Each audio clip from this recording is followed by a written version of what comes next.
So nandito tayo mga idol sa Barangay Kikilo. Sakop pa to ng Abuyog mga idol, Abuyog Leyte. Nandito tayo mga idol kasi mayroon tayong pasahero, no? Pakyawan tayo mga idol. So back and forth yung pasahero natin. Ito yung balabal natin. Tapos nandun yung pasahero natin mga idol, may meeting. So mamaya pabalikan natin yun mamaya. Nandito tayo sa Barangay Kikilo, Abuyog Leyte, no? Ayan. Ito yung mga bangka nila. Nandito na sa nandito na sa kalsada, malapit yung bangka nila kasi malakas na yung hangin ni bagyong Christine. So stay safe tayong lahat, lalo na sa mga kapwa nating biyahero dyan. Mag-ingat sa daan kasi maulan, madulas. Siyempre mga puno kasi malakas yung hangin, baka matumba. Kailangan dandahan lang, kunting ingat sa pagmamaneho. So yun lang mga idol.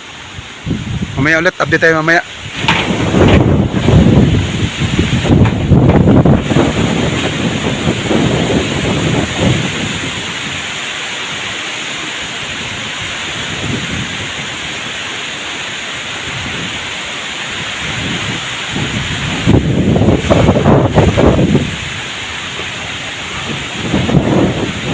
Ayun mga idol, update tayo sa bagyong Christine mga idol, to sa atin sa Southern Leyte, no?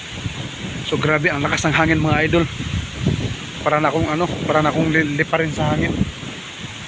Pero yung dagat mga idol, hindi siya malaki yung alon kasi yung hangin, ang bugso ng hangin mga idol is galing dito sa sa Luzon, no?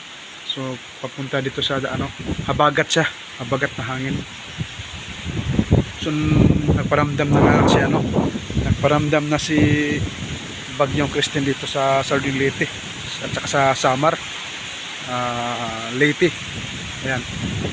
So malakas na talaga yung hangin mga idol. Grabe. So ingat lang tayo sa sa mabawat lakad natin ngayon kasi may bagyo. Malakas yung hangin, mga puno, tutumbay mga puno, mga niyog. Ayan, update lang tayo mga idol. Time check tayo. Alas 7 pa ng umaga mga idol. Araw ng Martes. Ayan.